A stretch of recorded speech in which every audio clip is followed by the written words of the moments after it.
बिस्मिल्लाहिर्रहमानिर्रहीम। अस्सलाम वालेकुम viewers, city cooking YouTube channel पर आपको खुश आमदीद। आज मैं लाई हूँ आपके लिए बहुत ही मज़े की और बहुत करीमी खीर की रेसिपी।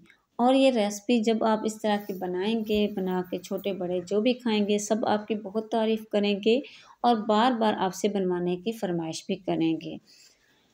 और अब चलते हैं, रेसिपी शुरू करते हैं। रेसिपी शुरू करने से पहले मेरी आपसे छोटी सी रिक्वेस्ट है, अगर आप चैनल पर नए हैं तो चैनल को सब्सक्राइब करें, बेल आइकन को प्रेस करें और वीडियो को एंड तक देखा करें। तो चलिए रेसिपी शुरू करते हैं। सबसे पहले मैंने 1 कप टोटा चावल लिए हैं।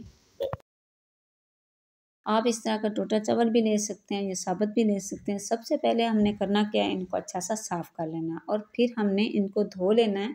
2 से 3 पानी हमने इसमें से निकालने हैं ताकि हमारे चावल जो अच्छे से साफ़ हो जाएं। और इस तरीके से इसको भिगो के धो के इसको हमने 2 घंटे के लिए छोड़ देना है ताकि हमारे चावल जो हैं 2-3 घंटे जब भीगे पड़े रहेंगे तो फिर ये सही हो जाएंगे। इधर आप देख सकते हैं इसको 2 घंटे हो गए हैं। तो अभी चलते हैं पतीली की तरफ। बिस्मिल्लाहिर्रहमानिर्रहीम। सबसे पहले इसमें मैं 3 गिलास पानी के डाल दूँगी और पानी को मैं उबाइल कर लूँगी। देख सकते हैं आप हमारा पानी जो उबाइल हो चुका है। तो अब इसके अंदर मैंने चावल भी डाल दिए हैं।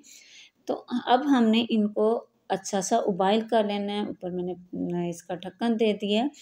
तो मज़ीद जो मैं इसको अच्छा सा उबाइल कर लूँगी तब तक कि हमारे चावल जो हैं वो अच्छे से गल जाएँ और इसका जो पानी है वो इसके अंदर अच्छा सा खुश्क हो जाए। तो ये मैंने दूध लिया, ये मेरे पास तकरीबन 3 किलो दूध है और इसको मैंने उबाइल कर लिया है अलग पतीली में। और इसके अंदर मैं डाल दूँगी अब 4 से 5 सब्ज़ इलायचियाँ। तो अब इसके साथ जो है इसके अंदर से बहुत अच्छी खुशबू आएगी और उसका टेस्ट भी बहुत अच्छा हो जाएगा। तो मज़ीद जो है दूध के अंदर मैं 1 गिलास पानी का डाल दूँगी। तो इधर मैंने इसके अंदर 1 गिलास पानी भी डाल दिया। ये मेरे पास 3 किलो दूध है और आप देख सकते हैं कि दूध के अंदर जो है अच्छे से उबाइल भी आ रहे हैं। तो अब जो चावल मैंने उबाइल किए थे अलग पतीली में वो मैं इसके अंदर जो है चम्मच की मदद से सारे इस दूध के अंदर डाल दूँगी और इसकी चम्मच की मदद से अच्छी सी मिक्सिंग कर लूँगी। तो ये आप देख सकते हैं कि दूध के अंदर जो है उबाइल आना शुरू हो गए हैं। ये चावल जो है इसके अंदर दूध के अंदर ये पक रहे हैं। तो इसी तरीके से हम इसको तकरीबन आधा घंटा तक पकाएंगे मीडियम फ्लेम पे। तो जितना ज़्यादा हम इसको पकाएंगे उतनी ज़्यादा हमारी खीर जो है वो गाढ़ी बनेगी और हमारी उतनी ही ज़्यादा टेस्टी बनेगी और इसका कलर भी इसी तरीके से हल्की आंच पे पक के इसका कलर भी वो जो है कुदरती तौर पे हल्का पिंक सा हो जाएगा। तो इस तरीके से मैं इसमें चम्मच भी हिलाती रहूँगी और मैं इसी को इसी तरीके से पकाती रहूँगी। तो अब इसके अंदर मैं डाल दूँगी, ये है मेरे पास, ये मैंने लिया कॉर्नफ्लोर। तो इसको मैं इसके अंदर डाल दूँगी। ये मेरे पास 3 चम्मच जो है बड़े भर के मैंने कॉर्नफ्लोर के लिए। तो इसके अंदर अब मैं डाल दूँगी, ये है मेरे पास दूध इसके अंदर कॉर्नफ्लोर के अंदर डाल के तो मैं इसको अच्छा सा मिक्स कर लूँगी।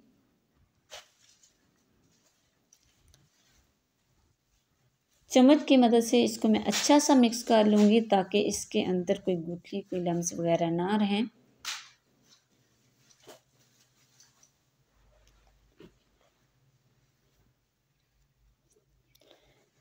कॉर्नफ्लोर को मैंने दूध के अंदर अच्छा सा मिक्स कर लिया है और अब ये कॉर्नफ्लोर जो है ये मैं डाल दूँगी इस खीर के अंदर।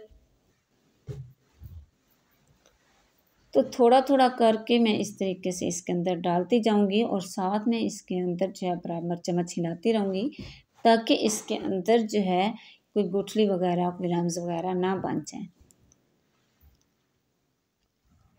इसके साथ एक तो हमारी खीर जो है बहुत गाढ़ी हो जाएगी और बहुत क्रीमी बनेगी, इसका टेस्ट भी बहुत अच्छा आएगा। तो इस तरह लगेगा जिस तरह के हमने इसके अंदर खोया डाला है। और इसी तरीके से हम इसको पकाते रहेंगे मीडियम फ्लेम पे जब तक कि इसका कलर खोए जैसा ना हो जाए। तो ये देखें, आप इधर देख सकते हैं कि इसका कलर जो है खोए जैसा आ चुका है क्योंकि मैंने इसको काफ़ी टाइम जो है तकरीबन आधा पौना घंटा इसको मीडियम फ्लेम पे पकाया है। इसके बाद जो है इसका कलर जो है खोए जैसा आ चुका है और मैंने इसके अंदर दूध भी ज़्यादा डाला है। 3 किलो मैंने दूध डाला है और मैंने 1 गिलास जो है वो मैंने चावलों का डाला है और ये अब मैं इसके अंदर मैंने डाल दी है कटी हुई गरी और साथ में इसके अंदर डाल दूँगी 1 प्याली चीनी की। आप अपने टेस्ट के हिसाब से थोड़ी ज़्यादा डाल सकते हैं। तो दूसरे चूल्हे पे अब मैं रख लूँगी, ये है मैंने पैन लिया है। तो अब इसके अंदर मैंने कुछ ड्राई फ्रूट्स डाल दिए हैं। तो इस तरीके से चम्मच की मदद से इनको अच्छा-सा मैं ड्राई कर लूँगी, ताकि इनके अंदर जो नमी वग़ैरह है वो ख़त्म हो जाए। और इस तरीके से जब हम इसको थोड़ा-सा ड्राई करेंगे कुक करके जब हम इसके अंदर डालेंगे, तो इसके साथ जो है हमारी खीर का टेस्ट मज़ीद जो है बढ़ जाएगा। और ये कुक किए हुए ड्राई फ्रूट जो होते हैं जब खीर के अंदर डाले जाते हैं, तो इसके साथ ये उसके अंदर इसका बहुत ही टेस्ट आता है। तो अब ये देखिए मैंने खीर को चूल्हे से उतार लिया है।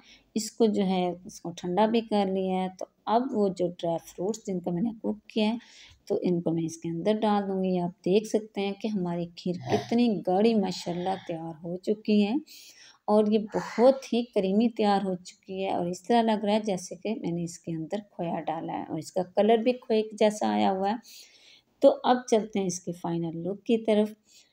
तो इधर जो है ये मैंने बाउल लिया है, तो बिस्मिल्लाहिर्रहमानिर्रहीम इधर मैं आपको डाल के दिखाती हूँ। ये देखें माशाल्लाह माशाल्लाह हमारी खीर जो है बहुत ही मज़े की, बहुत क्रीमी और खोएदार जो है वो तैयार हो चुकी है।